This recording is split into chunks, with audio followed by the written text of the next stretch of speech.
W.F. Howes presents an unabridged recording of The Gilligan Tapes by Jason O'Toole, narrated by Frank Grimes and Aidan Kelly. Dedicated to the memory of Paul Drury, an old-school newspaperman who really appreciated a good old-fashioned journalistic scoop. Introduction.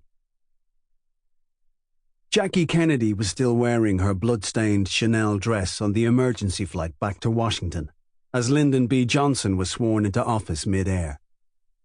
She resisted all requests from the presidential aides to change her clothes.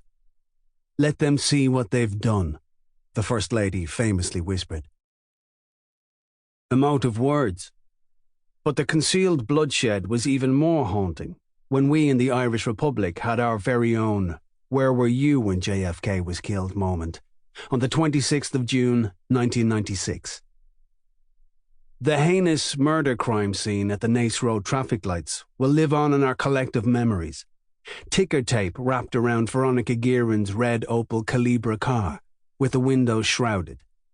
It left little to the imagination. The wheels of justice don't necessarily turn slowly. Occasionally, they'll come to a screeching halt. There's never been closure in either of these two assassinations, because the mysterious gunmen were not properly identified and charged. It's impossible to maintain that justice was served in Veronica Guerin's cruel death, when the only culprit convicted was the motorcyclist, Brian Meehan, who ferried the unidentified pillion passenger with a concealed magnum on that fateful afternoon. There were echoes of the iconic photograph of Lee Harvey Oswald getting arrested for the JFK murder, when the drug baron John Gilligan, dressed in a jumpsuit, was frog-marched off the plane following his extradition back to Ireland to face trial for allegedly ordering the assassination. The diminutive figure had emerged from the shadows to become Ireland's answer to O.J., absolutely 100% not guilty, Simpson, when he was unexpectedly acquitted of the murder. He was guilty as sin in the court of public opinion, but guilt by association was not enough to convict him.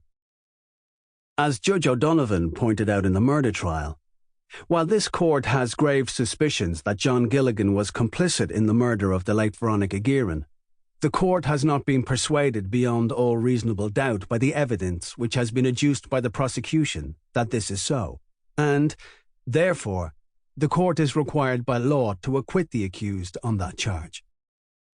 It's unusual for such shadowy figures to put their heads above the parapet. Sample complete. Ready to continue?